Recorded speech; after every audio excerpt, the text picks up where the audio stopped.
The Pulaski County Advisory Planning Commission meeting to order. If we would like to stand, please.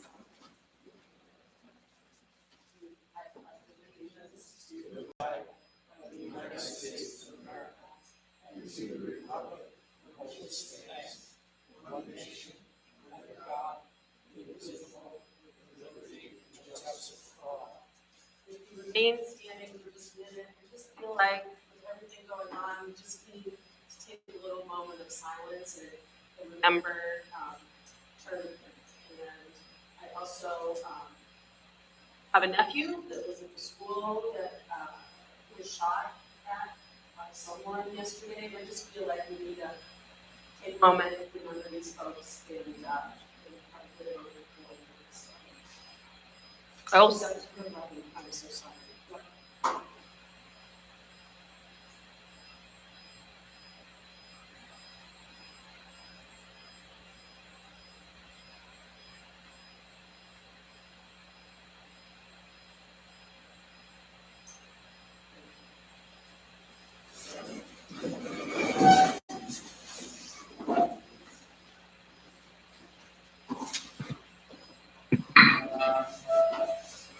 Okay.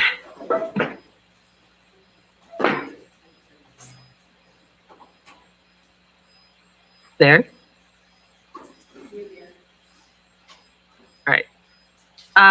Let's see. I'd like to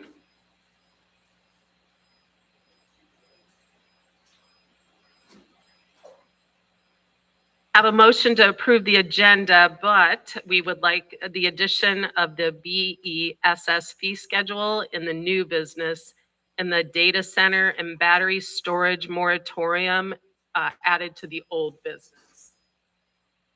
Can we also add industrial solar moratorium? To the old business that we.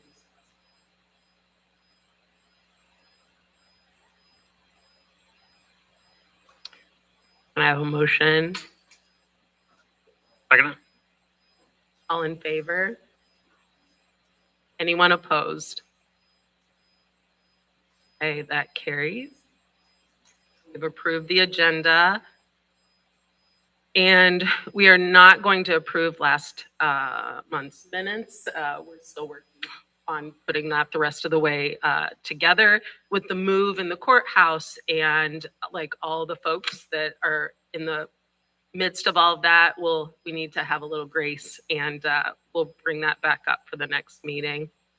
So for our new business, let's talk about the battery storage moratorium. We're opening the hearing for that moratorium. Is there any other discussion by the board to propose moratorium on battery storage so that we have the time for our UDO to research and set the standard that's appropriate for our county? We've discussed this in many previous meetings. We've discussed the time. Is there anything else we need to discuss before we vote on that? Were there any people that didn't attend the battery storage thing out at Wheatfield? I know I was there. I know Mike was there. I think you were there. I did not. Okay, so, I mean, I think it's important that they go, we all go as a group, visit the site and experience it in person. So if we have a moratorium on it, we would have that time to do that. I know, I was working. I mean, I'm okay with the moratorium. Yeah. Don't get me wrong. I'm just saying. You're adding that to. Right, Mhm. right, That would give us the time to do so. right, right. I think it's important. I will reach out to see about scheduling another visit there.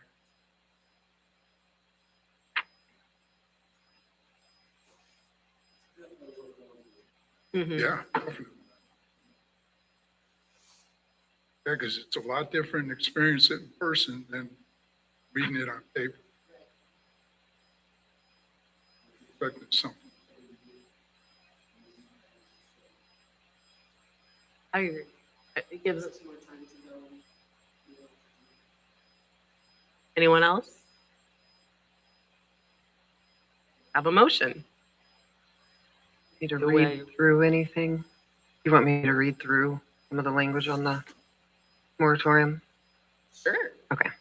Okay, so this is the battery storage moratorium that has been discussed in a couple previous sessions. It's for 12 months and it reads, whereas the Board of Commissioners for Pulaski County has in place the Pulaski County UDO. Now if everyone's okay with that, I'm just shorthanding reading it, if that's all right, unless you'd rather me read it through. It's almost exactly the same. Their attorney has reviewed it and did add some language in it in regards to terminating it if the UDO text amendment, if it gets voted on and approved, and if the text amendments are completed prior to the 12-month window and completed, recommended, and approved by the Board of Commissioners. So UDO Ordinance 2022-05, which was adopted April 8th, 2022, effective date May 23 of 2022. Since the passage of the most recent amendment of the zoning ordinance has received additional public input regarding BESS, the Pulaski County Plan Commission is desirous of studying potential amendments to the zoning ordinance, more specifically, certain amendments to the portion of the zoning ordinance as it pertains to BESS and proper regulation, methodology, and the effects of BES on the county, its residents, first responders, and ability to combat hazards with regard to BESS. The commission believes that a moratorium for 12 months on the issuance of permits to any person, firm, or entity seeking to place or install a BESS on any property within the jurisdiction of the commission in Pulaski County, Indiana, will provide the commission and board with the opportunity to consider changes to the BESS portion of the zoning ordinance. By the Board of Commissioners of Pulaski County, Indiana, the following ordinance amending the zoning ordinance to place the moratorium on BESS for 12 months would be adopted, and it reads as follows. The purpose of this ordinance and the moratorium issued hereby shall be to understand the prevalence and presence of BESS within the zoning jurisdiction of Pulaski County, its effects on residents and natural resources, and to conduct appropriate studies and to gauge whether battery energy storage for commercial solar energy systems is appropriate within Pulaski County, and if so, the extent to which the regulation should be developed and enforced. Certain regulations are desired to be considered, such as property line setbacks, size tiers and cutoffs, lighting and noise, decommissioning plan alterations, decommissioning fund requirements, site plan requirements, resource impact mitigation requirements, and other safety requirements.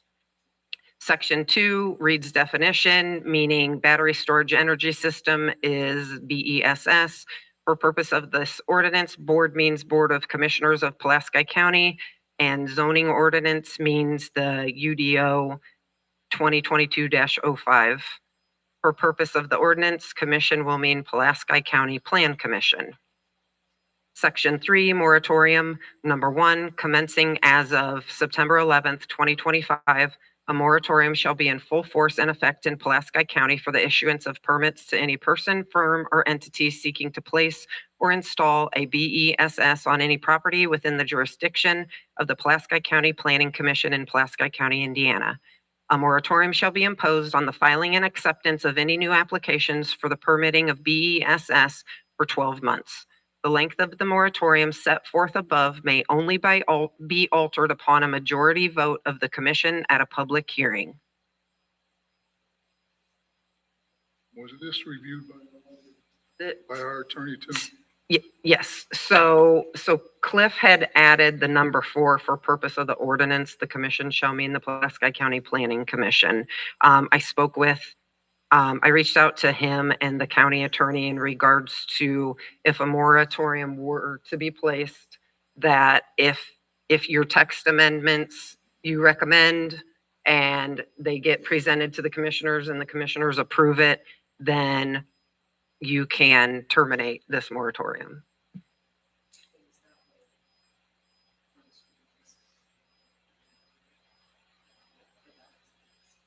Yeah, that's the second amendment, yeah.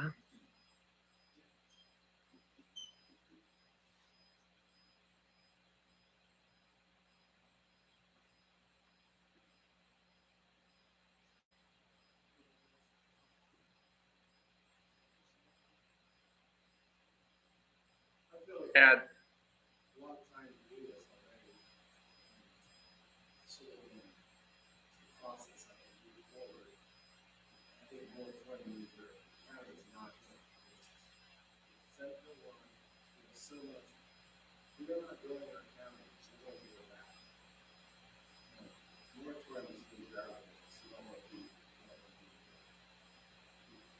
the moratorium means we want to do it right.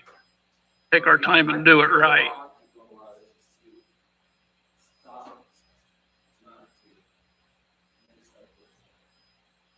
On the moratorium?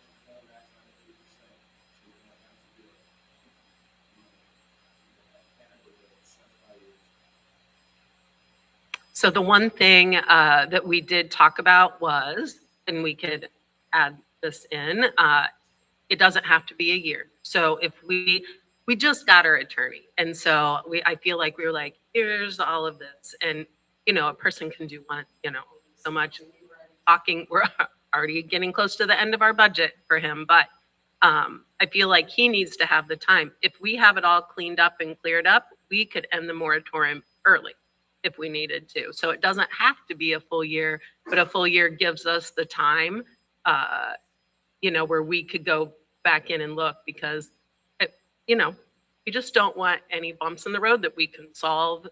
It could just be for 3 months, if we can solve those bumps in the road. But White County is changing theirs, and they have moratorium, all these other counties are putting the stops on things to make sure they have their ducks in a row. And I don't know that we should be like, get the ducks, and slow down and make sure that ours are in the correct straight line too. So I think with White County putting a moratorium on solar, wind, carbon, that ought to show you a lot right there.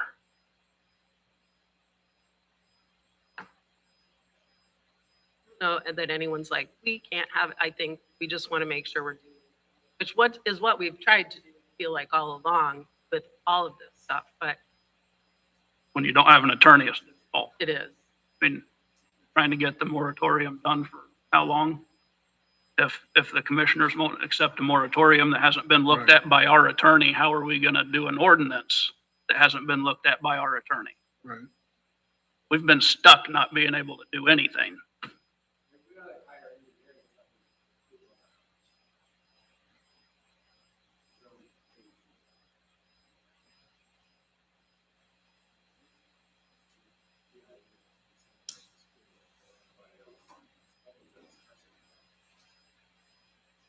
Well, again, as we discussed earlier, I don't think that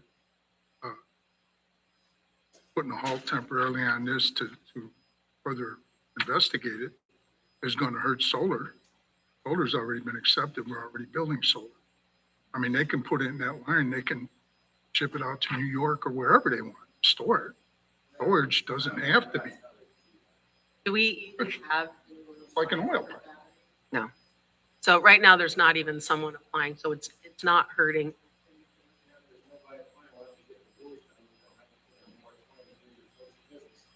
But if we don't have our rules in place and they apply, we're stuck with what we got. Which is nothing.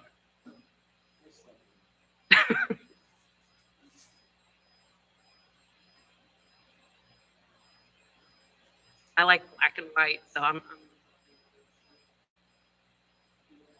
we need time. Yeah. Yeah.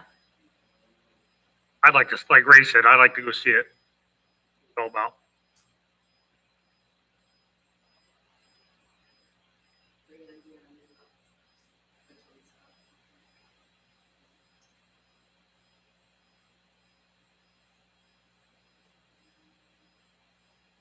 All right. Do I have any movement here or Move, we have point, on batteries? Do battery storage. I have a second? Second. All in favor? Aye. And all opposed?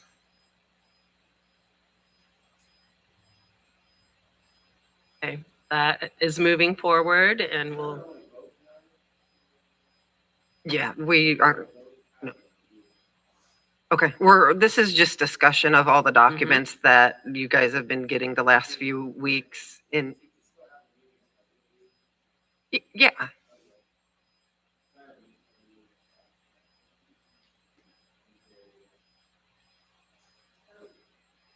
no, because that is a,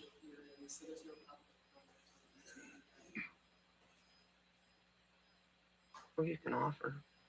Like, is there any public comment?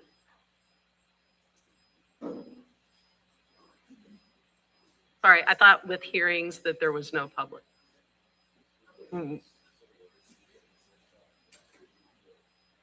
batteries. Yeah, this About a is, moratorium. sorry, this is For the battery. battery storage moratorium only comments. If it's something else, there's public comment for later. So as long as it has, yeah, the battery storage.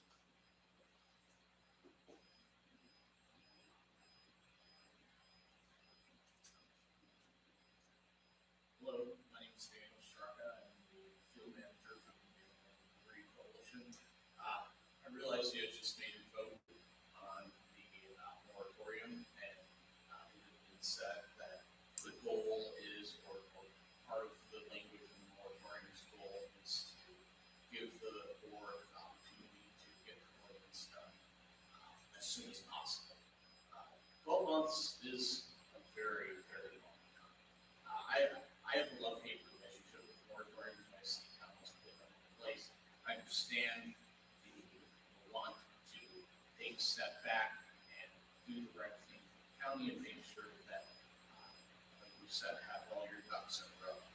However, sometimes lengthy moratoriums, such as a year-long moratorium, tends to just put things off further and further, and you keep having the same discussion over and over again. I recommend, look at some organizations. Land of Liberty, happy to help with ordinance drafting to help protect the private property rights of the landowners. I think I saw a packet that was out front that had some language from when they're in power on battery storage ordinances. There are a lot of folks out there willing to help, myself included, with drafting this ordinance, so you can be looking for business as soon as possible. And so the landowners in the county can continue to use their land as a way. Thank you for your time. You have a great day. Do you have a business card with you? Yes, I do.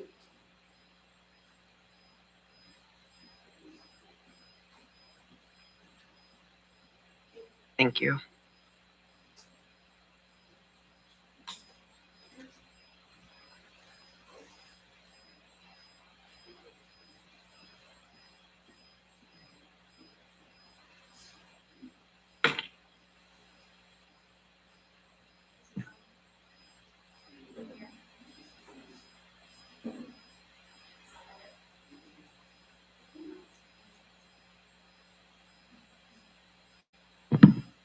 Is that better? Okay, Yes. all right. I'll be brief. First, I want to thank you for doing your due diligence to take the time to review things to ensure that the county is properly just protected and that things are put into place properly before something comes through. The other question I have is, are you aware of what is similar to what this gentleman just asked? Are you aware of any county-provided additional resources that you will be provided to do the research, to do the due diligence during the time of the moratorium? Is that something that's offered to you as part of the county, as part of the moratorium, or is all of this something that lays solely on each of you to do your independent research, or are we as a county offering you some help in this time to do your due diligence? Well, there is an opportunity to have committees formed for APC. This evening, before we started our text amendment language, it's just discussion only. Abby and I were going to, which we can now, let those of you know to reach out if you have any questions, concerns, anything that you had heard this evening that you might want us to study and reach out to. There are some organizations that do offer some guidance. And so if there's something specific that needs to be discussed, that somebody has a question that may not have been thought of, then I have a stack of business cards on that table. And so I recommend you can send an email, only nice emails. But just with any concerns, questions, anything that you might have, because so we've started some language for battery storage, but again, it's just discussion this evening, and it's obviously, like I said, there were some copies over there that since there weren't enough, if everybody wanted to pass those around, we will try and get these posted online also. So we want community involvement. Okay, I appreciate that. I think my question was more along the lines of ensuring that it doesn't all fall solely on your shoulders to do all the research, to ensure that perhaps you would be at liberty to partner with third-party resources to conduct this, to speak to the direct questions of the duration. So from the little bit that I know, 12 months does not seem extreme. It actually seems pretty moderate, but so that it could be expedited in a timely fashion, which I feel was Mr. TD's concern tonight, ensuring that you have the proper resources to be able to do so in a timely fashion. I presume all of this is as new to you as it is the majority of us, and that none of us are experts on it. So I guess I'm asking on your behalf, can the county provide you with the liberty or authority to partner with third-party resources to inform and conduct this research to contribute to the ordinances that you're looking to create to put in some guardrails for the county on this topic moving forward? I feel that would probably be a question for the commissioners, because beyond anything that we do in our office and we look up, like I had mentioned, there are some organizations that have offered some information, but not somebody that would, like, I can't say we have somebody that is willingly coming to us and sitting with us for hours upon end without assumably financial compensation. So I feel like that would be something that we would definitely appreciate, but also something that we would probably need to discuss with the Board of Commissioners. Okay, thank you.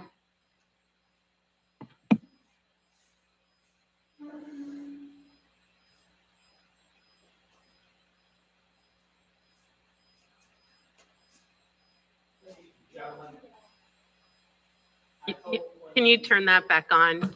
We'll get yelled at out in social media.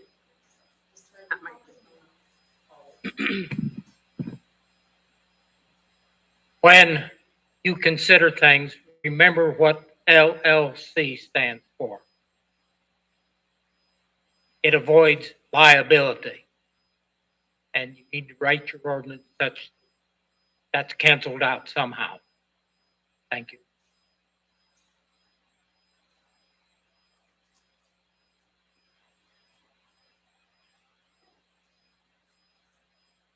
Anyone else?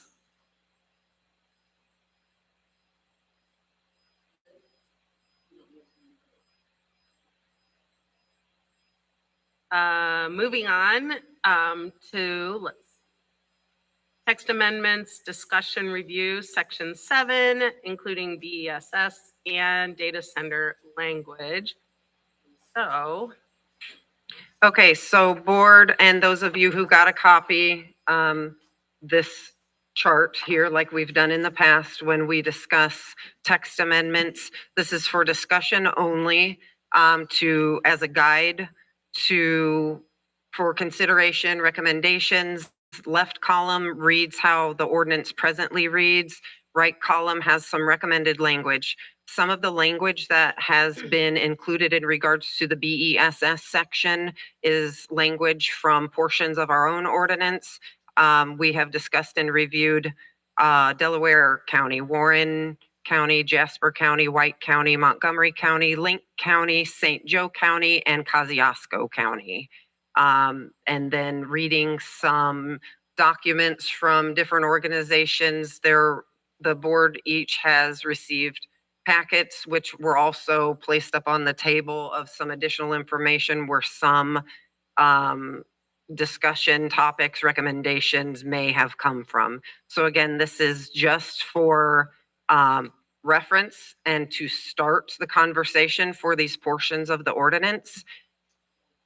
I just want to make sure too, you guys all got, Don asked us to make sure that these particular topics were all included.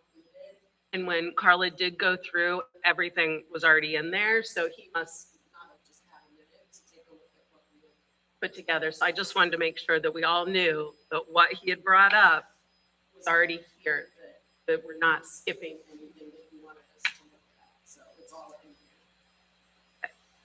Okay, so I'm not going to read through everything so on your first page, the 7.1A2, 7.1B, 7.1C, 7.1D, then the second page, 7.1F, 7.1H, 7.2, 7.2C1, page 3, 7.3.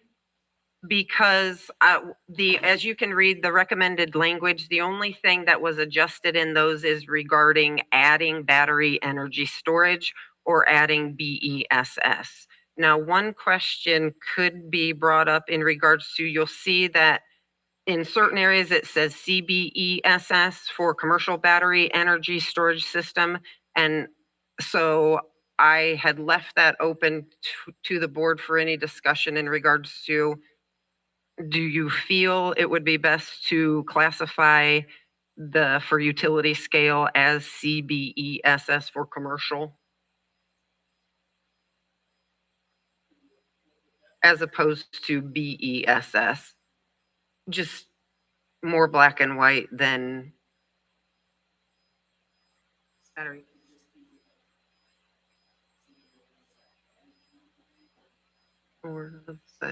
but The more black and white it can be, better. okay, so then if that's something that wouldn't be a problem, then anywhere you would see bolded on those 3 pages that I placed, I added the BESS, I can put CBESS. That caused confusion with other people's.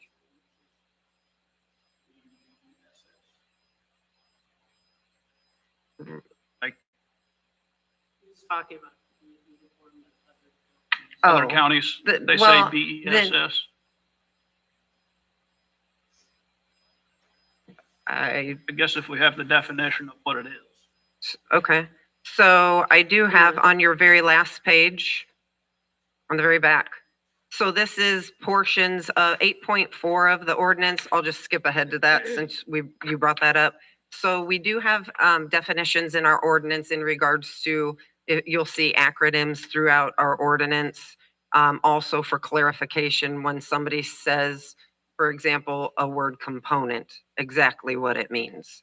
So here we have added some additional definitions. The very first one, BESS, one or more devices assembled capable of collecting and storing energy to supply electrical energy at a future time.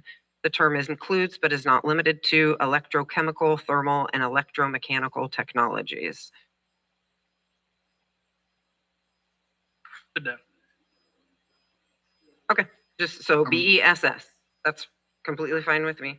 I'm a little confused though, because on the first page, it says CBESS. Yes. Well, and that's why I said that I had just typed the C in a couple of them, honestly, as kind of a reminder to me to say, hey, I want to Okay. bring this up to make sure. All right.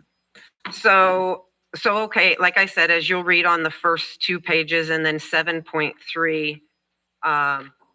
Oh, but I'm sorry, on page 2, top 7.1G1, conflicts with other regulations. So there have been some misunderstandings on how our ordinance reads in section 7 in regards to following other sections as opposed to section 7 for some projects. So the way our ordinance reads now, 7.1G1.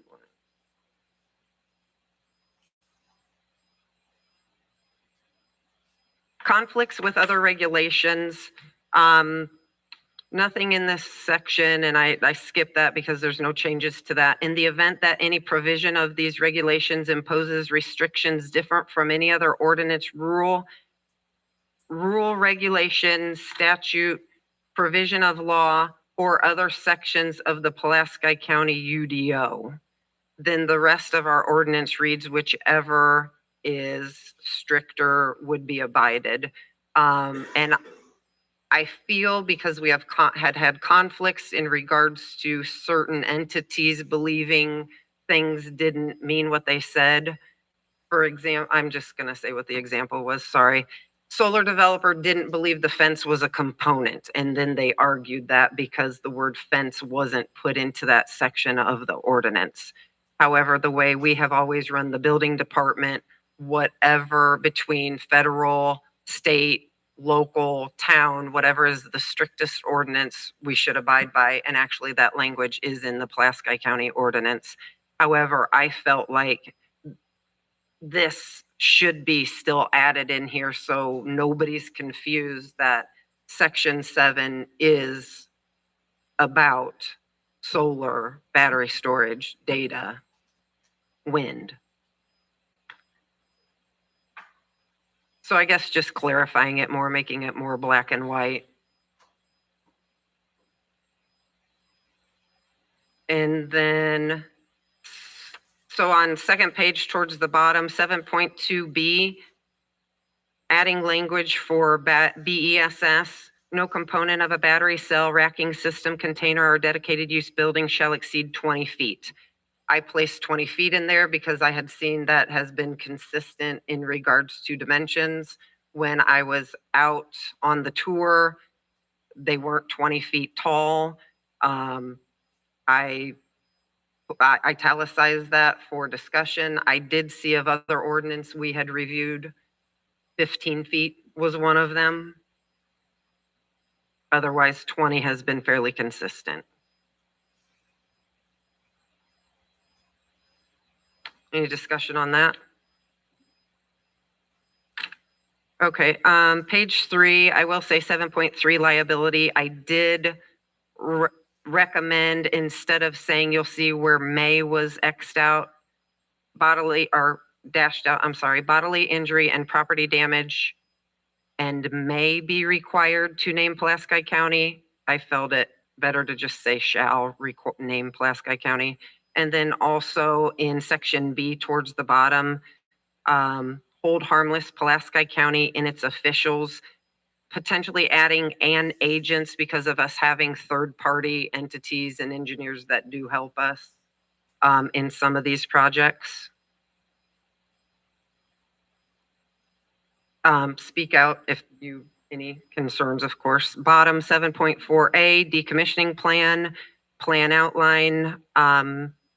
The building inspector would be the one responsible for if there's any public nuisance issues instead of the plan administrator. And then top page, still of that section, a signed and executed decommissioning plan must be submitted to the plan administrator at application submission. Based on our experience in our office where it reads presently, prior to the beginning of construction of the CSES or the project's building permit will be revoked by the building inspector. There are 2 areas in our ordinance that discuss decommissioning, and it's caused a little conflict. Feeling it would just be better if it was just, it reads in one section before construction, in another section it says prior to at application. So I feel if we're just consistent and make these documents all be required at application.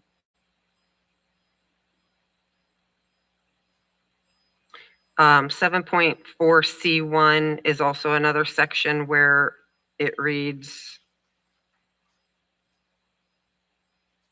just adding battery storage language. 7.4D also is just adding language to wind and solar language.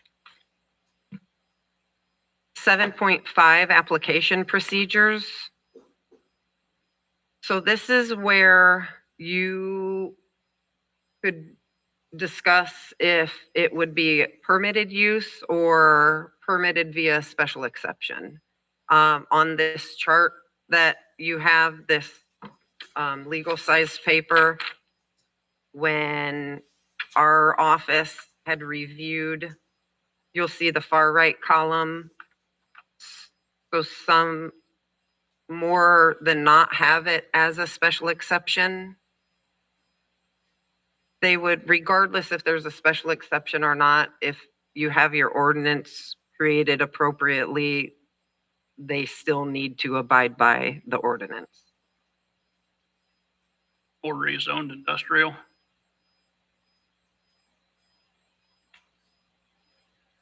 For rezone, okay. Wait, I thought we already addressed that in some other portion about. Spot zoning?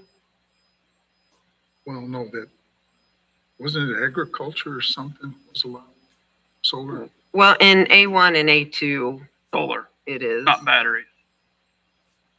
But that's what I'm saying, you know, we're gonna try to conform everything.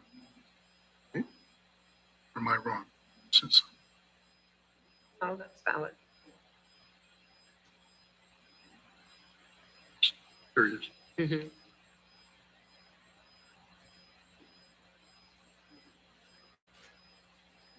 So, okay, I will, now Cliff has, your attorney does, as you all know, have copies of this, so that will be one that you want to have him weigh in more. Under application procedures, number 3 is non-existent because it would be the procedures for BESS. And with solar being 2.3R, we can move BESS to S. 7.13, adding this language, nothing in this ordinance is intended to preempt other applicable state and federal laws and regulations. 714B1 underneath that, this is a suggestion, recommendation to remove alternate fencing can be used if the site is incorporating agrivoltaics and said fence is approved by the plan administrator. Because I'm just going to be honest, as the plan administrator right now, I don't want to be responsible to say, sure, 2,000 acres can be a white picket fence. So if they're doing agrivoltaics the way I have understood it, they can still use the fences that they have right now. But I don't feel the plan administrator should be one to have that burden more on them to determine if a fence is okay or not. And if the plan administrator is not a farmer, how do they know what fence would be appropriate for agrivoltaics anyway?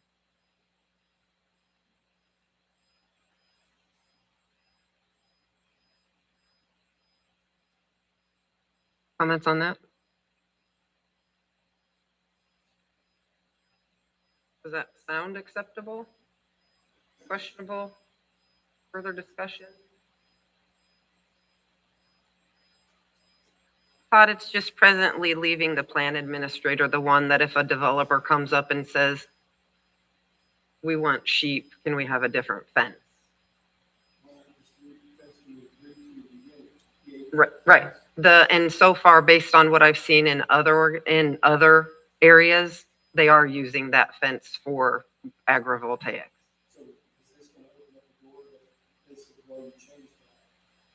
Well, whoever's already permitted, they will abide by the previous ordinance. So this would be for future.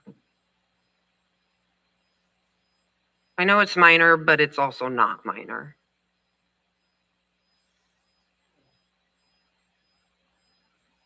I mean, does somebody not want to go by Was in the original.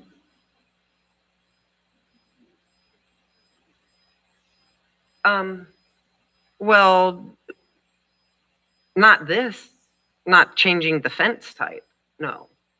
I am just trying to say that it shouldn't be the plan administrator who should determine a specific fence for farming with the panels. Just how we- This language is in our ordinance right now, Ray, and I'm recommending take it out. This is me recommending that as a taxpaying citizen who happens to be the plan administrator too, who doesn't want to tell a farmer what fence he can and can't use when we already agreed to the fence that goes around the perimeter. And other areas are agrivoltaics with that same fence. So basically, I'm just saying, we don't need this language in here. It's working with the fence that they have. We don't need to be allowed to change it.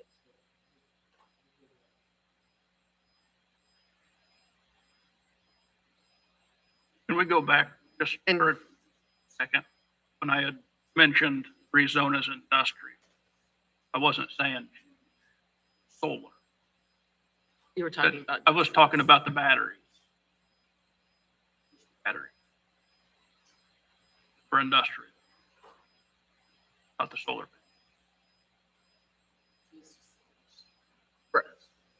And that's something that I will send to Cliff. Yeah, who I just is- wanted to make sure. Yes, no, I Okay. circled it. Yeah, absolutely.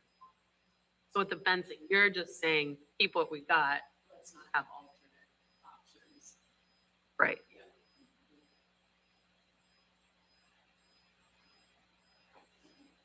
And then the next one, 714B3B.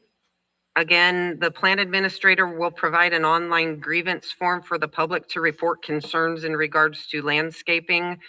If the county continues to have a third-party engineering firm to do that, we could alter the language to read qualifying third party instead of, again, leaving that to the plan administrator to be responsible for their landscaping issues. Or incorporate it with them. Or because I shortened that.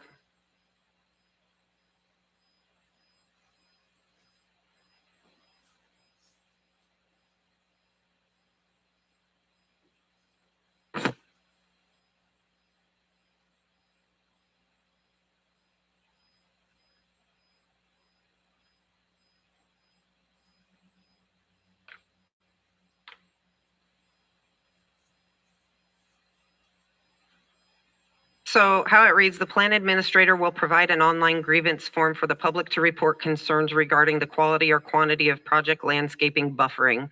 The form will require users to include the exact locations and descriptions of any alleged defects or deficiencies. The project owner will be required to review each complaint with the plan administrator and improve any confirmed defects or deficiencies to the administrator's satisfaction.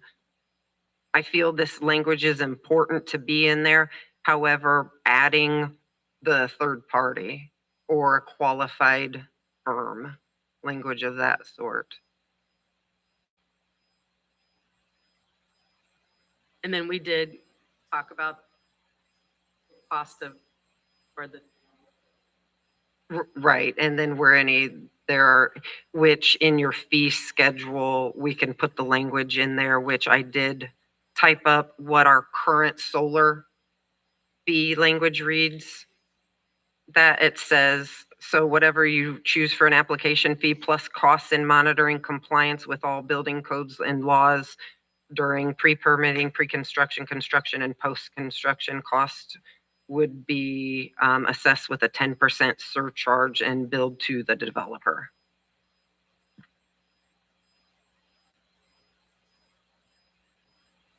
(714H3).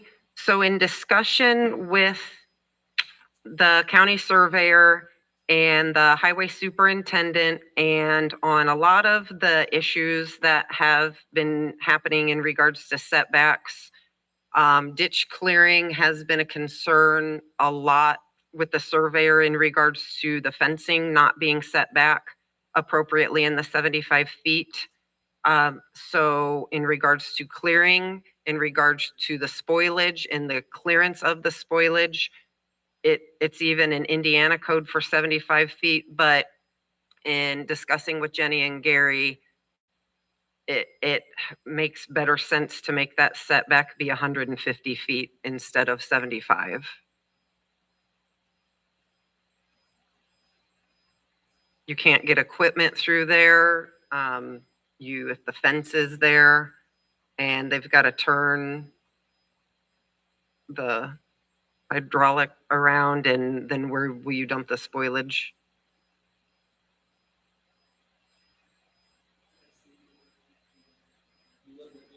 Didn't know if you wanted to add anything.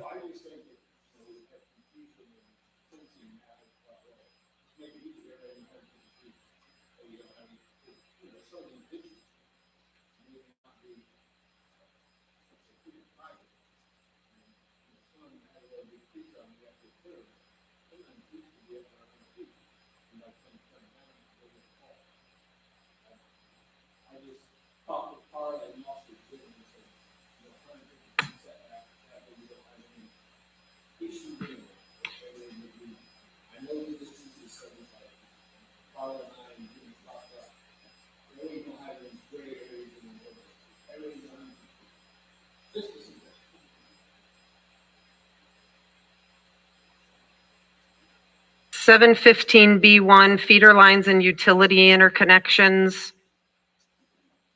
Our ordinance reads, to the extent practical and consistent with industry standards, AC feeder lines or AC collection cablings for solar shall be installed underground except for transformers, inverters, switchyard, substation, and controls. The plan administrator will take into consideration prohibitive costs, site limitation, and industry standards in making his or her determination. And so this isn't a very clear paragraph in regards to, well, it says the extent practical. So this paragraph is reading that the plan administrator is determining what's practical for underground lines. So this would be a recommendation to add the third-party engineer. For example, in working with the solar projects now, I have reached out to an engineering firm for the electrical. So this would be one thing that if it were responsibility, I would do that. However, it would probably be more black and white if instead of leaving it to the plan administrator, offer it to the building inspector with the availability of using a third party instead of just the way it reads, so more black and white paragraph. So 717 on page 6, this is our setback chart on our current ordinance. This is where we, what Gary and I had discussed in regards to consistency of just making everything 150 feet and language reading components that also include fencing, either side of a ditch, non-participating, non-included property lines, or any right-of-ways. One conversation to be had is, would you consider language in regards to where the developer establishes their drives? We have had some concerns with drives being across the road from residents' driveways or at the bottom of a hill where you can't see traffic, you can't see a truck pulling out. So it's caused problems on where driveways have been placed. County doesn't have anything currently. That on says where their driveways gates go. No, a lot of times the developers, and it makes sense, they use whatever drive that maybe the farmer had been using at the time, and they just use those. Normally aren't drives. Ditch crossing. Gary, sorry again, do you want to add anything to that about the drives being in the location some of them have been.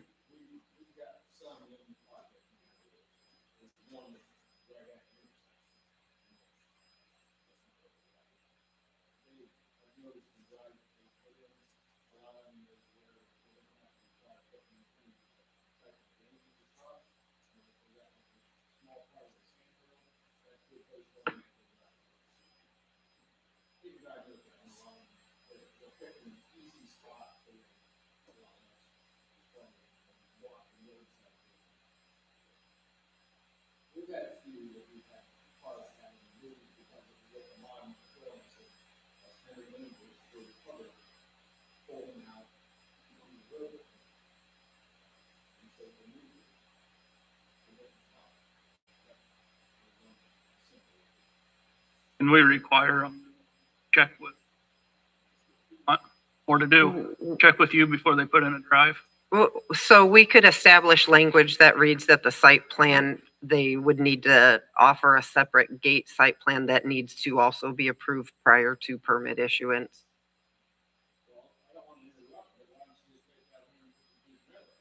Or make the drive be 150 feet too, Or hill? That intersection, would- residential drive, hill. I guess I would be concerned about the hills. No, that's been a Being concern. Being the blind drive. I think you lock it in almost a little too much. If it's already going through her or that position, then they should be able to approve or not approve. I think it kind of locks it. Well, they're like, well, it's not a hill and it's not this, but it's something else that causes trouble. The resident may recognize that they're not going to, so many.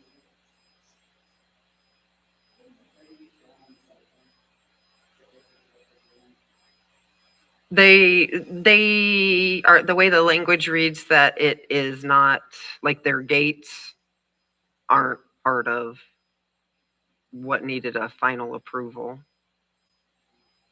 Yes, that's why I put that in there, absolutely.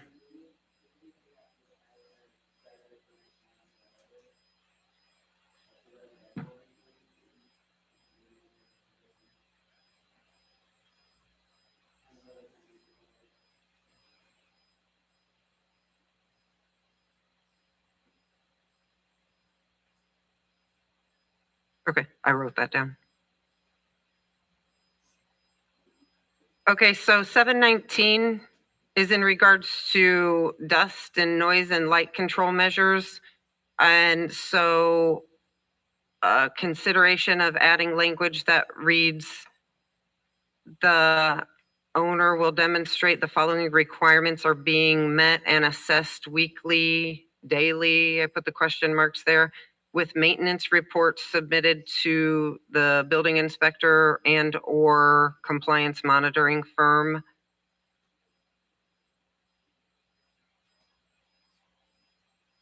Page.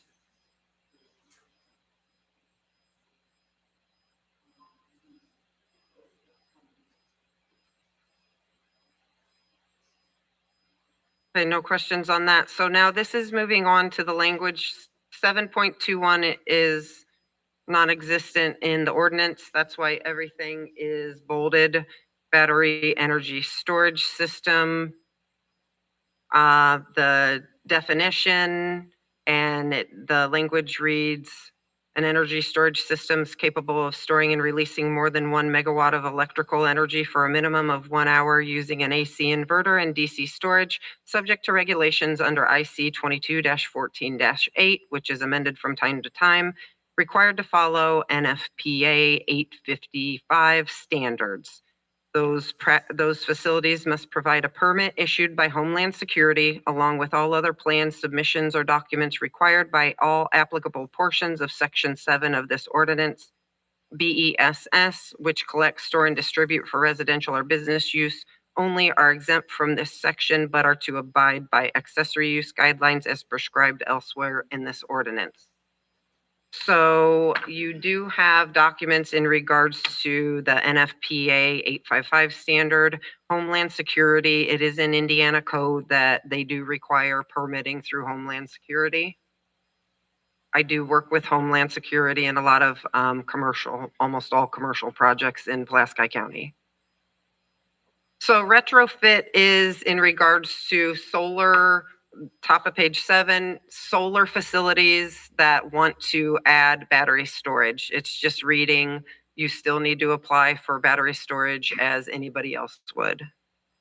Location, size, and coverage, because there is because the language that we talked about adding the BESS in the beginning, some of this references that. So it goes back to as prescribed in section 7.2A, but also improvements are prohibited in regular floodways, flood fringe, wetlands are designated conservation or wildlife areas without approval from the floodplain administrator. And that's me. I work with DNR frequently in regards to floodplain areas. This is something that is required. Even if you want to put gravel in your driveway, there is no DNR, they'll shut it down. So this is a requirement in regards to the 100-year flood. This is also Homeland Security. This is also an Indiana code. And FEMA. Oh, absolutely FEMA, yes. So so I've had some open areas here.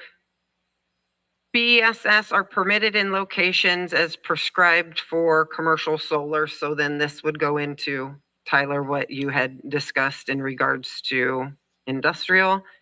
We do have a chart on section 4 that would need to be altered.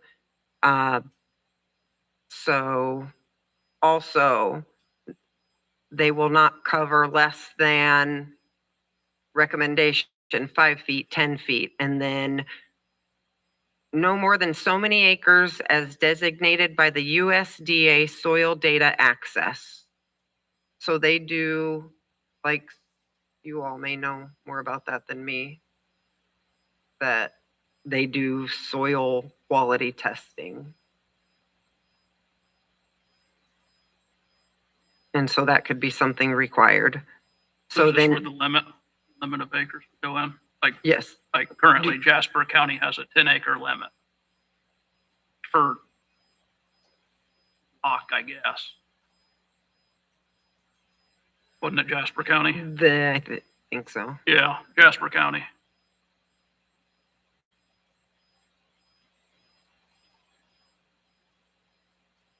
So that's important, something to discuss and consider. How, if you want the project to start a minimum of 5 feet, maximum 10, maximum 15, or acres, I'm so sorry, 5 acres to 15, 20 acres, whatever, 10. And I put a blurb here, do you want to consider this for solar?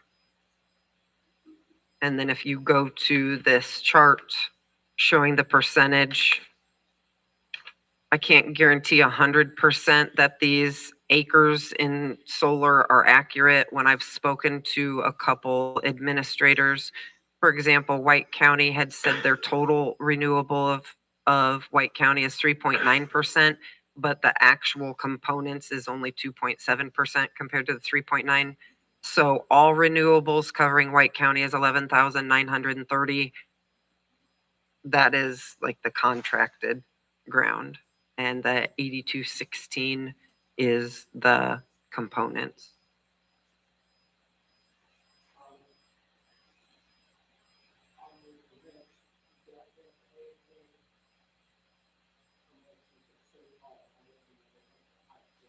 Right. Yes, and I believe there's language in here to reference FAA. So safety to design, having them properly made. Do you want to consider American made? Conflicts, conflicting ideas during solar on this in regards to American made. I'm sorry, that was a note that I think I was typing as I was, anyway.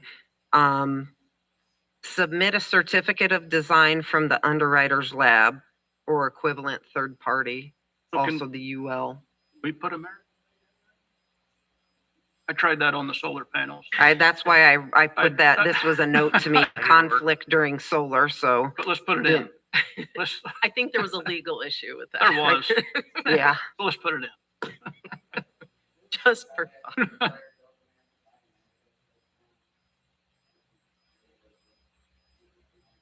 It was when it came up. It doesn't hurt to If, try. if we can, But that would be. I'm gonna, Cliff. yeah, Yep. Okay, so you feel good about certificate from Underwriters Laboratories? Okay, 724 fencing. Surrounded by fence, maintained by them. I opened this up 6 to 10 feet, solar 6 feet, Probably should be taller. unless state and federal guidelines want them another way or another height. we need to check and Verify. Yep.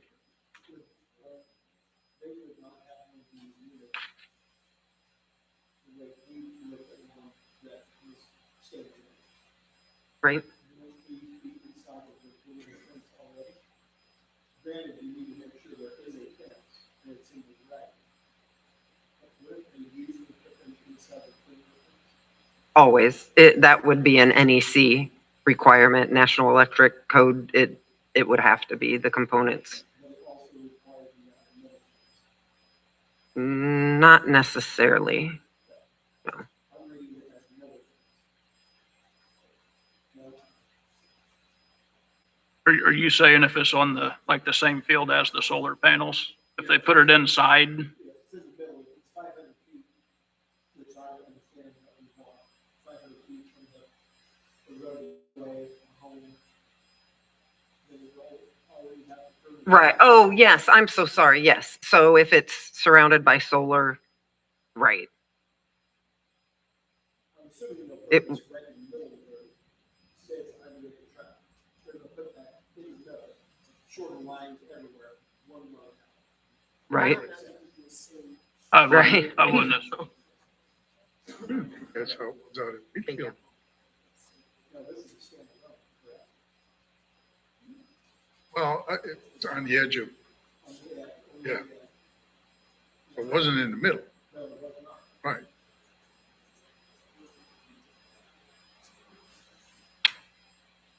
Oh, maybe not. Okay. Oh. Then moving on about not barbed wire, no razor wire, except whatever's required by NEC standards. Gates labeled with 911 addresses. 725, Tina and I talked a lot on this. These are pretty big wind resistance and snow loads. I'd be pretty worried if snow caves these in. I italicized it, but the ASCE standards actually addresses that. So, and wind speeds too. So signage, this is extremely similar to what it already reads in our ordinance, and a lot of this is signage is because electrical, it's another NEC standard that they'll have to have these specific signs in places. This language also reads the same in some other ordinances also.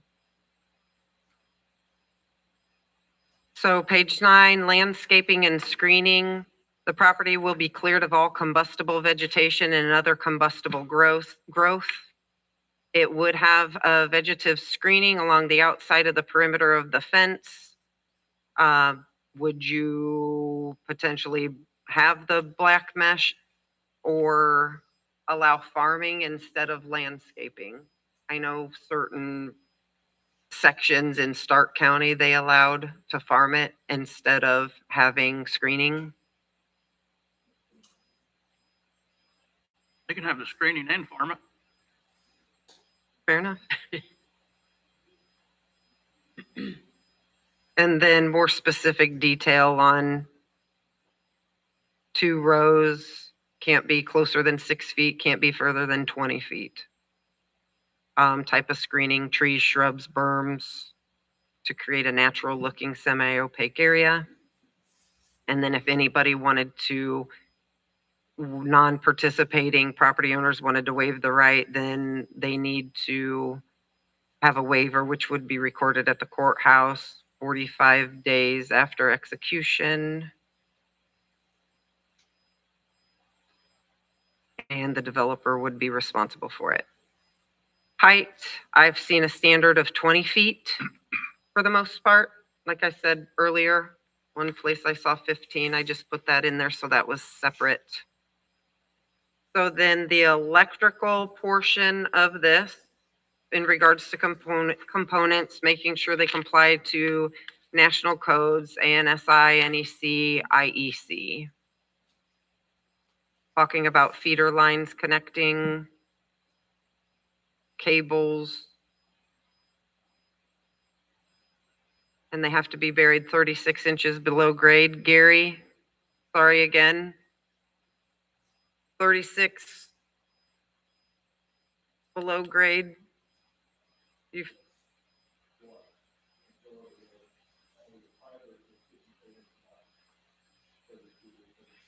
okay.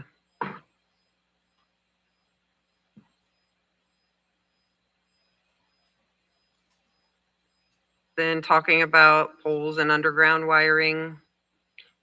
E, inverters shall be a minimum of this, I had seen fairly standard, but open obviously for discussion. Inverters, a minimum of 500 feet from any non-participating property line or right of way and will be concealed by vegetation. So is this separate from the setbacks right below it? So, well, so the inverter, yeah. So you can have, that's why I have different numbers down here for setbacks. So I think that's good that you mentioned that, because then you can consider if we say the fence would be this far. So you can't necessarily say the fence is 500 feet and the inverter's 500 feet, then you've got it right at the fence kind of thing. So, Well, like on the setbacks, I know Jasper County, their absolute minimum is 1,000 feet with 1320. I don't know why they have two different ones. 1,320 with a minimum of 1,000. Did you read that one? I have it right here. And, I mean, they already have batteries. Right. So I guess as far as I'm concerned, we shouldn't be any less than 1,000. If that worked for them there, should be fine here. So Tyler's recommendation is 1,000 feet. Inverters then would be 1320. 1,300.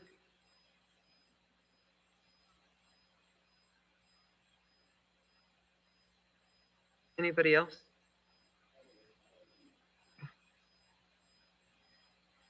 So then from the right of way, you want to be consistent with your 1,000?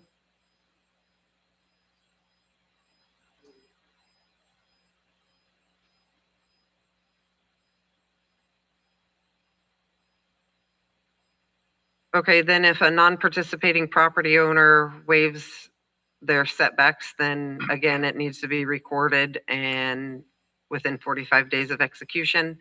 Fire safety and emergency response plan.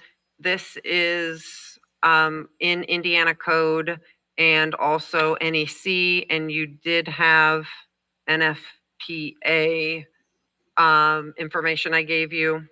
Also, Homeland Security is part of that. So that language is in those 3 documents, and then the Indiana code that you were given in regards to requirements, in regards to training for emergency responders and annual training and updates and reports annually. 24-hour contact information for at least, and contact numbers for at least 3 of their representatives. Can, oh, for the fire, can it be required that the company installing these has to provide the equipment to the I, departments? I believe that language is in here. Well, we can add that. So it's reading annual training to emergency personnel to include but not limited to information and training regarding installation and operation, safety, safe and effective. Okay, let me add 731A1 so we could have to include training and equipment. I will. Equipment necessary. I know our fire departments don't have. That's what I was just gonna say. I mean, how can we ask them, we're having trouble getting guys to go out on a house fire. Are we gonna expect them to go out on a BESS? They won't. And that's why that's my point. Shouldn't we be talking to some of the fire chiefs to see what their input is on this? Because this is very important. Absolutely. Yep. Yeah, but I'm saying, yeah. We definitely need to get them on board and see what their thoughts are. And would they have enough people in their area that would be willing to, yeah, you're saying that the training has to be put forth, but if nobody attends, Yeah. Well, yeah, I'll train you. they can do all the Ain't no here. training, do all the training they want. If they don't have the Yeah. equipment, To Exactly, take care of does it. no good. exactly. Okay, And- that's something I will Yeah. look into, talking to them. So then the next section, operations and maintenance, talks about any material changes. They would need to apply for a new permit. If it's just a like kind replacement, then they don't need to reapply. Lighting would be limited to maximum intensity just for work and maintenance. It would be set to prevent direct or indirect lighting on any non-participating parcels. I saw in a couple ordinances, it talks about a foot candle in regards to the distance of light.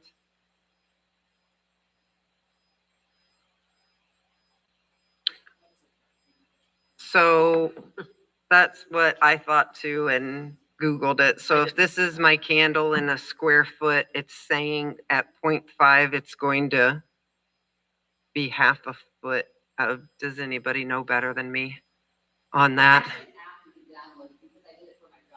Oh, okay. Download the app and walk around, it requires a dairy facility, so many feet per square foot in a building to be able to see everything and make sure for cleanliness and public health. So there is an app you can actually download that will show you that information. So Jamie just volunteered to.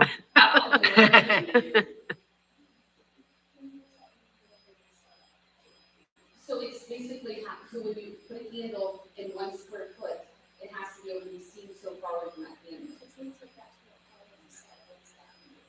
Half of 6 inches. Yeah, so it's like the shadow. You don't even, so like in this room right now, think about it in this room with all the lighting that's going on. If you get into a corner, there's not enough light in that corner, you're not gonna see anything but a shadow. Picture it's dark, so somebody gets to my age and you have to reader, can't see anything that close anyway.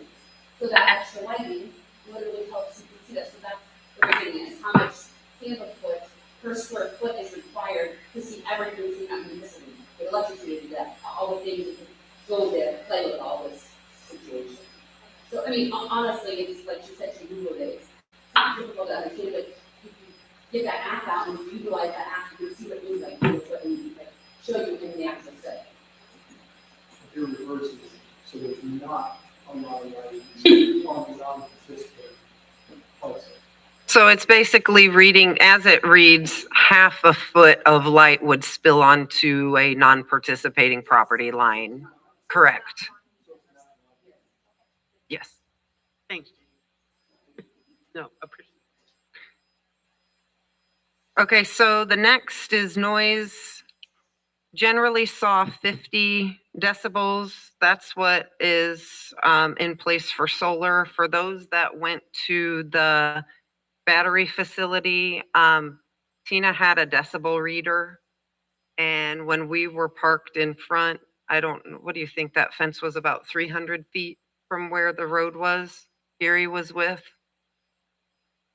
And the decibel reader did not read 50 at the road.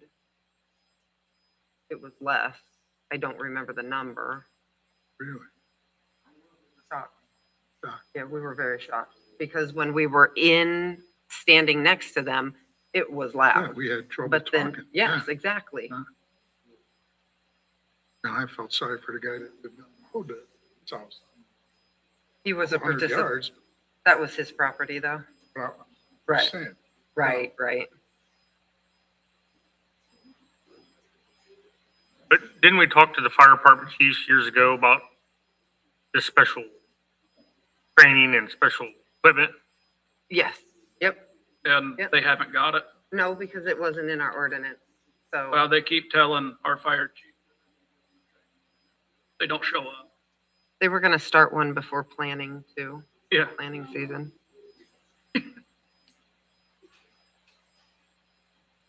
Okay, so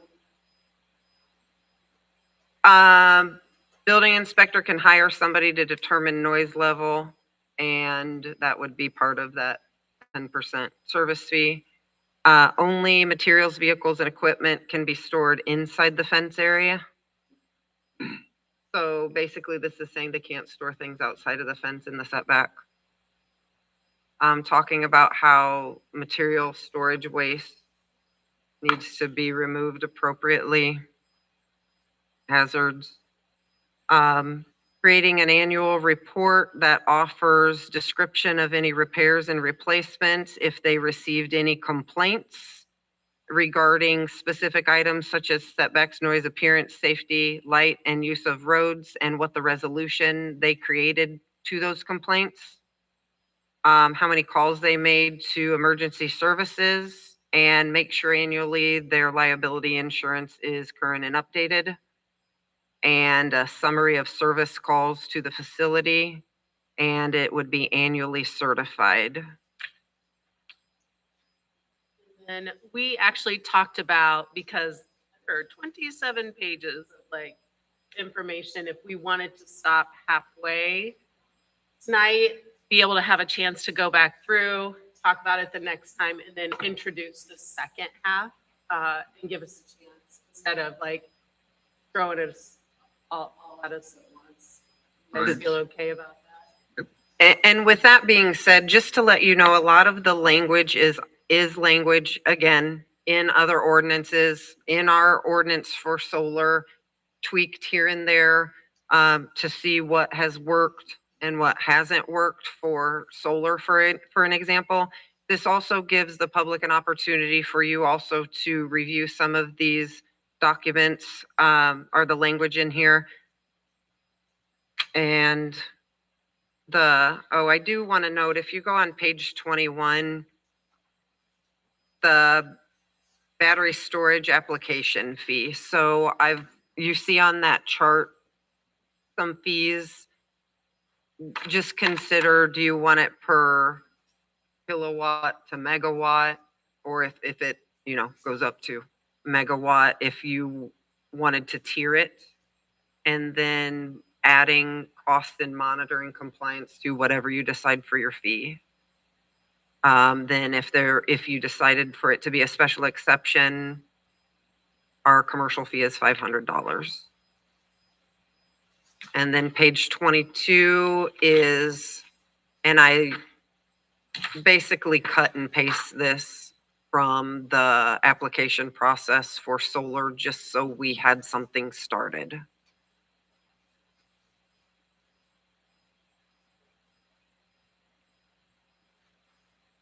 And then, as we already discussed, the last page is definitions. And I feel I need to add a couple more based on conversation we've had this evening that are not presently in our ordinance of section 8 for definitions. Additional thoughts are on the bottom. Community can weigh in on those items as well, and we can bring it the discussion then at the next meeting. So if you choose to email me with some insight on these items, then I can have this detailed information available for the board prior to the next meeting. Anything else about these that you want to add before we table this till next time? Okay. So that was the CB. Okay, so we're ready.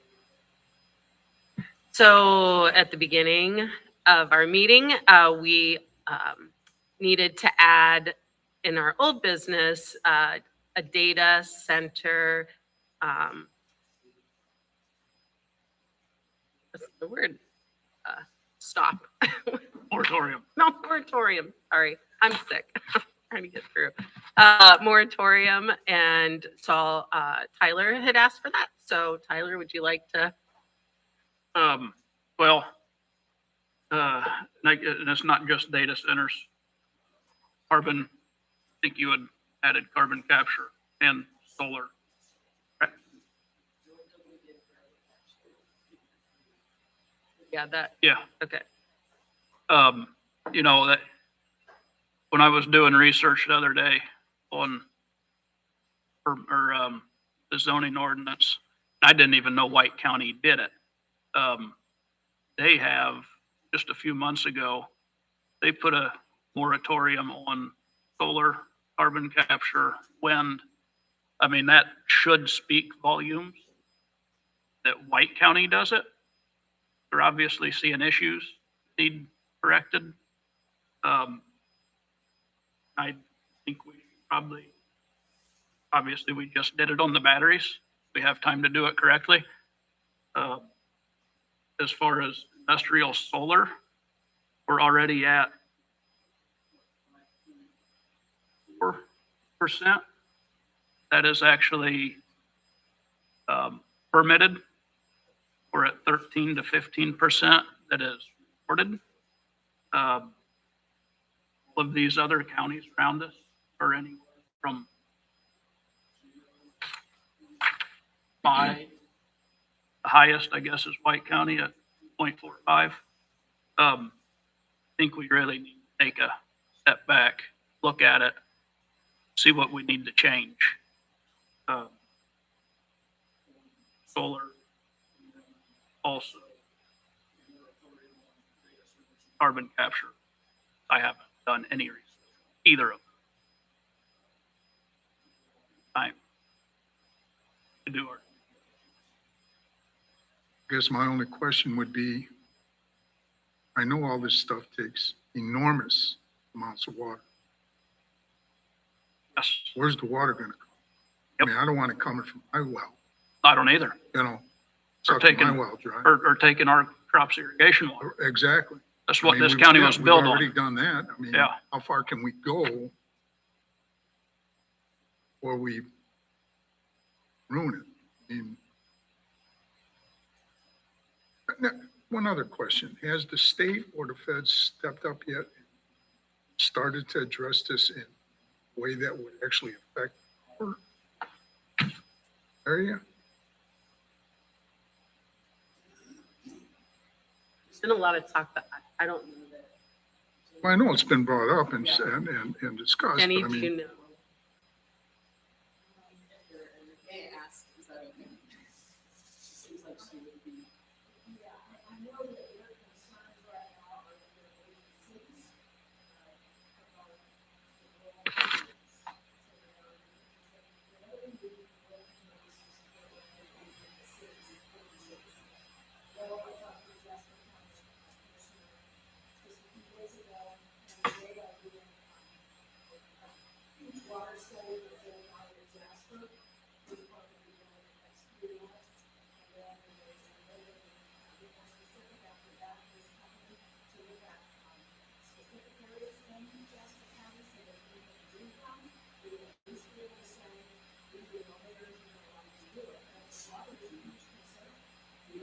Newton County has big water issues over there. I can tell you that from dairy farms.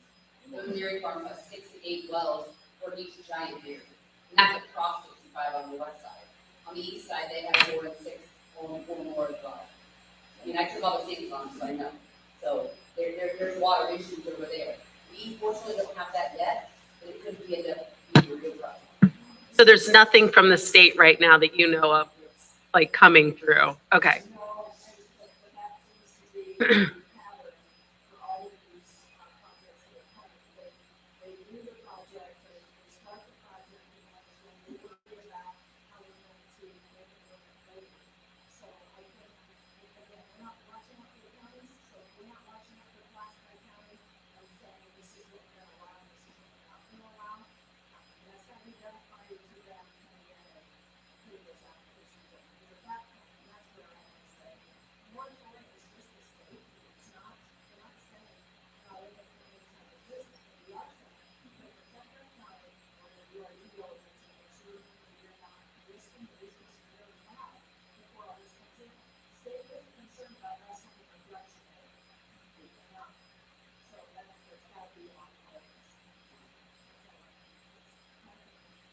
I say we put a moratorium on all three of them. I'll reach out to Cliff on that. But in fact, it may be best separate. Moratoriums, Yeah. probably not how White County did it. I think they should be separate moratoriums.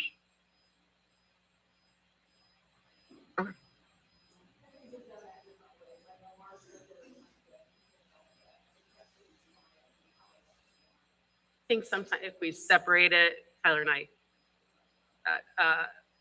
then if they have opposition to one, they're not, you know, so we could still take time because we haven't really even started No. any of the other two for sure. Maybe we could do the other two and then she probably does have to talk to Mhm. so it's already been. The actual solar, The solar moratorium. yeah. Only because it's been approved, Yeah. it's in the works. You have to have a ballot. I mean, that, Is this like getting- from the state, I get it. But if there's a percentage that we could work with, if there's a number, that's different than like, I guess we could, you know, what was White County's? and I they don't have know. different things than we don't have Right. the wind going and, Yeah. yeah. And Crash Mountain.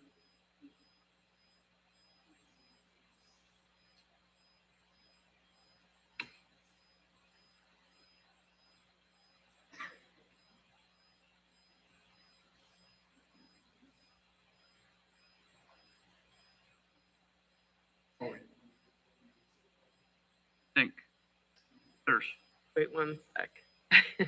So I think we're gonna check on that with our attorney, see how that stands. And then our next meeting, we can take a vote. That sounds good to everyone, so it feels like we're all concerned and on the same. Is it? For A the moratorium moratorium for at the your other. next meeting. Oh, for the other two. Obviously, no more than 12 months, 9 months, 12 months. Kind of like we, well, I'd Well, say. exact same, change Okay. the, So it's been brought to our attention, so we're going to move on to other business before we do public comment, that there is possibly discussion going on about combining the economic development offices with our planning and zoning offices. And I would like to make a comment, and then I'd invite others to make a comment as well. And our economic development office is supposed to be very proactive, growth-oriented, focuses on attracting investment, supporting businesses, promoting job creation, like promotion. But our building inspector is here complete opposite, like regulatory, compliance driven. We're slow and steady. We make sure things are done as properly as we possibly can. And the whole job is to enforce our public safety codes, issue permits, ensure building, everything is legal. And to combine those two is truly a direct conflict. And I feel like I'm super concerned if that goes forward, that we cannot have a transparent, like publicly supported office that way, because one does not, it's not supposed to hold the hand of the other. They're supposed to support one another and make sure that all those ducks are in that row, but they're not there to like, get a job done, but then not have public confidence in what's being done. And I've done a lot of research. I've put together some pros and cons, but it always continues to go back to a big con for our community. And I feel like if we have some problems or thoughts that, one person trying to handle this whole job, instead of cutting that person out of the project, we need to support them and give them the tools they need to do their job properly. And I just felt like we needed to address that a little bit. And I think that it's not always appreciated, the time, effort, and resources and everything it takes to do this with solar, with wind, with carbon capture. I mean, my brain hurts after these meetings. And I know that all of us sit and do a lot of research leading up to this. And we have been. I think I've sat here for 7 years doing this. And so I just can't imagine someone popping in and jumping right in where this person's. So I just wanted to make that comment and how I feel about these offices. And I encourage you guys, if you have anything else to add to that, I just feel like our planning folks here need to be able to have some kind of say. No one has approached me about it. I've kind of reached out a little, but Ken Boswell had heard that I was concerned, and he reached out from overseas to contact me to see, how we were feeling about this or what we had heard. So I just wanted to throw it out there. Well, I don't have anything to add more than what you said. I just want to reiterate, complete conflict of interest. Carla does a fantastic job. And I can't wrap my head around why they would even consider doing what they're proposed doing.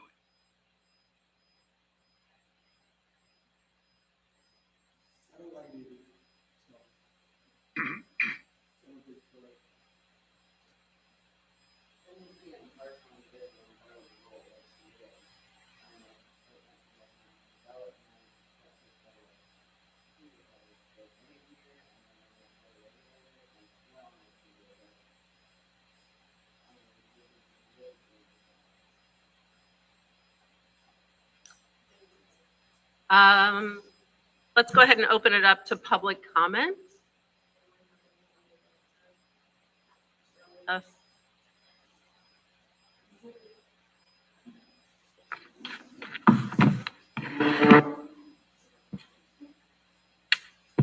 Oh, one sec. We're just let her get her timer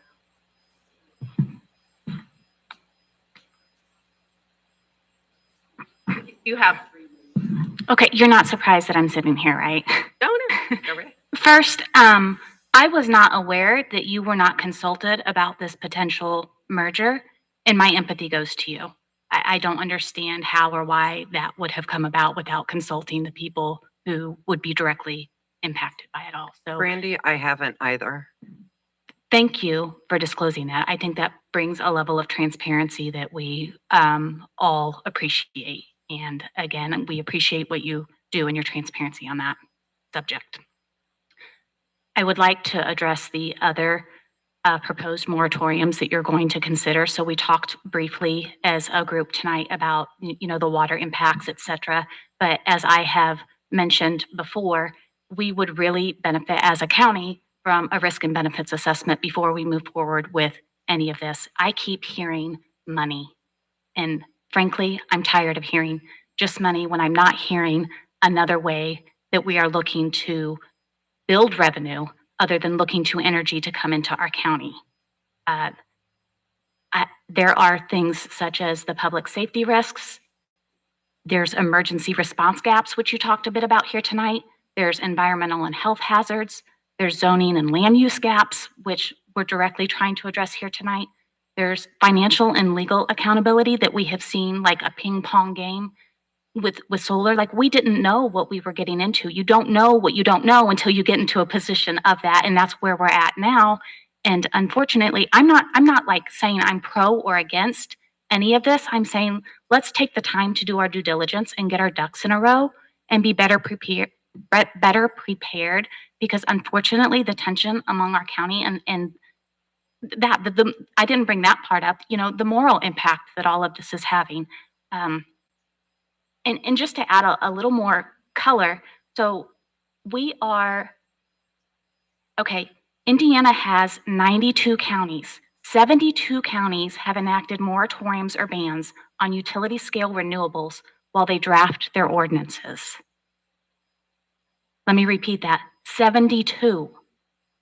We're an outlier, and as we sit, they're all going to look to come here until we do have some ducks in a row. So I encourage you to keep that in mind. Again, I'm not sitting here on a for or against, pro or opposed. I'm saying let's do what we can to protect and preserve Pulaski County and let the community as a whole be heard in our decision-making process.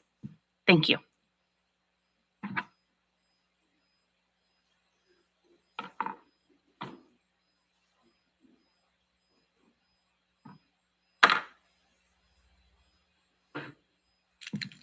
Good evening. Sorry for coming in late. I was selling ice cream. But I want to thank you all, first of all, this is more conversation, I think, than I've heard in a long time, and I appreciate all of you being here to do that. I'll go backwards since you guys just talked about the merger. Abby, I think you're spot on.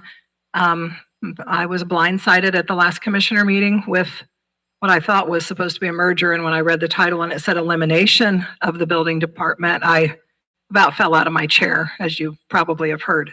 I think you're exactly right. It is a conflict of interest. It's consolidation of authority and power and decision-making, and very few individuals in the county. And at a time when our county is screaming for transparency, that is going in the opposite direction, total opposite direction. But I do want to ask all of you, because I'm assuming that because this was tabled at the last commissioner meeting, that it is going to be brought up again, probably Monday morning at our commissioners meeting. And I would love for every one of you to be here sitting in the front row to show your support in not doing this and leaving our building department the way it is. I fear that on a Monday morning at 8:30, we have very few people who attend, and it makes it very easy for elected officials to make a decision, let it go, and it's done, and there's no coming back to it. So I invite all of you to come to that Monday morning. But I'm in your camp on this, and I do think it's a horrible move, and I don't believe there's any county that's done it. And as I stated in the commissioner meeting, I talked with the Jasper County. I kind of reached out to him and said, what do we do? And this was when I thought it was just a merger, and he just said, you cannot let that happen. So he was very concerned about that as well. I agree with the training for the fire department. I've heard from our volunteer fire department who have said that several times they've been told we're going to come train you, and they've canceled on them every time. So I don't know if there is a way to say before you begin construction, all of these people will be trained, be very specific in the materials that they need, because if you're not, they're going to throw a pair of gloves at them and say, here's your equipment. So make sure that is, get as much as you can get for our fire departments. Setbacks, just keep in mind that even at 150 feet, we are one of the counties with the minimum, one of the lowest setbacks around. If you do your research and you look at counties all around us, these setbacks are 300 feet, on one side. If it's two sides around you, it's, 600 feet and it goes all the way up to 1,200 feet. So we are still extremely we're at the bottom level for setbacks for protections for the residents in this county. And I think that's about all I had. Like I say, I missed part of the first part, but I'm in full support of what you guys are doing to protect the people in Pulaski County. We kind of, this was a runaway train in the beginning. And unfortunately, I still think there is more to come here. And the residents, we need these protections before any more comes in. So I appreciate everything that you guys are doing. So thank you. That's all.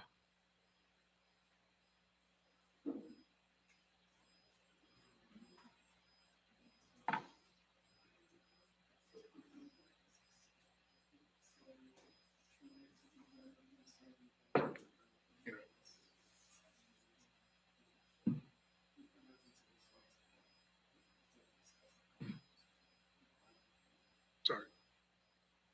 John Kramer, Winnemac. Thank you all for doing the moratorium on the battery storage. That's right there. And then with the whole mergers, you're correct. She's right about him bringing it in and then trying to regulate it. Yeah, 100%. Also on the where it says about the noise and everything too, if y'all also ever thought about EMFs, electromagnetic frequencies, it's vibrations in the most general sense. Everything has a vibration. And if they're more intense at a closer range, they can give people headaches. They can give people nausea, other things. I mean, the police and the military use standoff weapons that is basically directed frequencies for dispersing crowds. And it's painful. So I would invite you guys to look at that as well, because there's a lot of negative effects to exposure to prolonged or excessive EMFs. And then to the data centers, yes, lots of water. And I just saw a chart that Indiana, especially this portion of Indiana, is in a very, very, very dry, actually the driest in the country, North America, as a matter of fact. So that's another thing you got to figure. We're really low on water, and every farmer knows it, and it's just general observation. So yeah, if we can get moratoriums on any of this stuff, let's do it. And I really appreciate your guys' openness and dialogue tonight. Thank you. Have a good evening.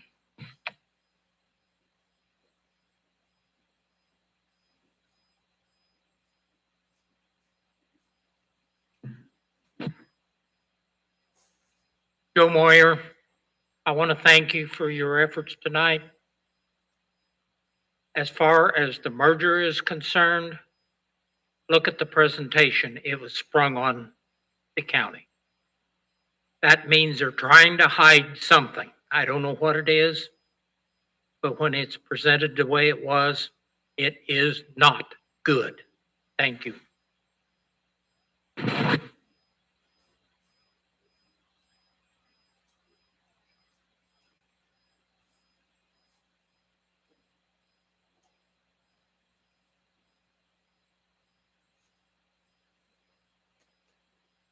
Anyone else?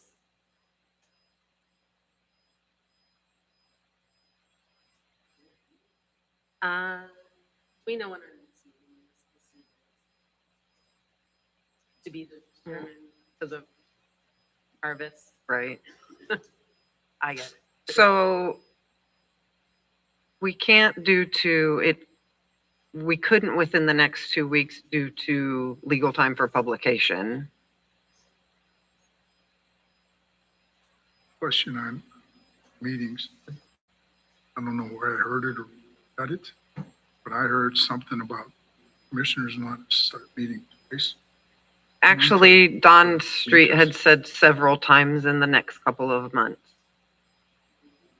Have you heard anything specific? No.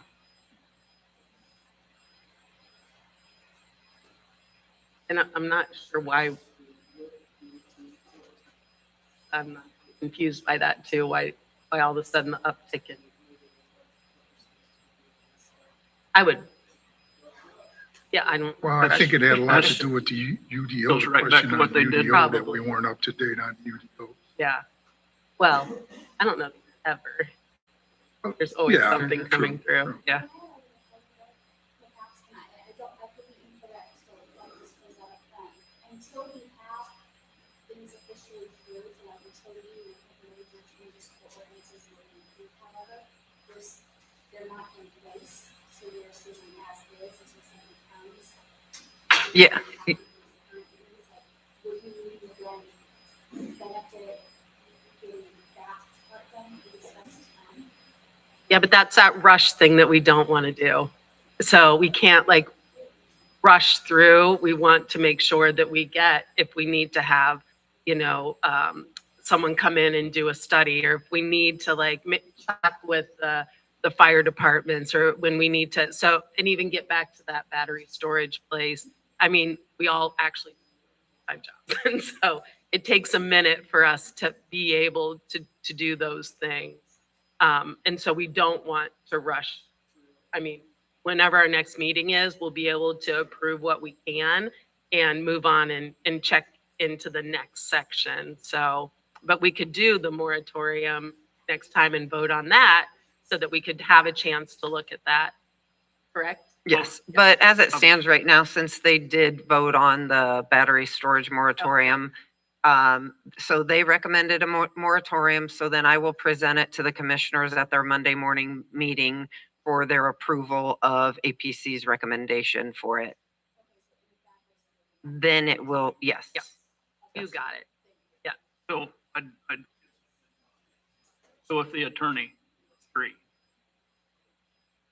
you're gonna have him write those up next to vote? Since you've discussed it in a publicly and legally advertised meeting, then your next meeting would need to have a hearing advertised in regards to discussion of it, yes. That we can't just. Right, right. So I guess how long would we have to wait? for Well, that? we 2 can't- weeks? That's what we're So what I felt may be possible, again, not an attorney, but taking the ordinance that you voted on this evening and altering it to reference the 3 entities, send it to Cliff and have Cliff review that. And then, so you're looking at probably a minimum of, with this being the 11th, middle of October. How about I start an email and you all look at your schedules on what some dates that would be best for you for our next, Here's there. later in the evening than during harvest? You may just have to come by hour. Drive it in here. So I'll start the email tomorrow on it. Do I have a motion to adjourn? I'll make them. Meeting adjourned.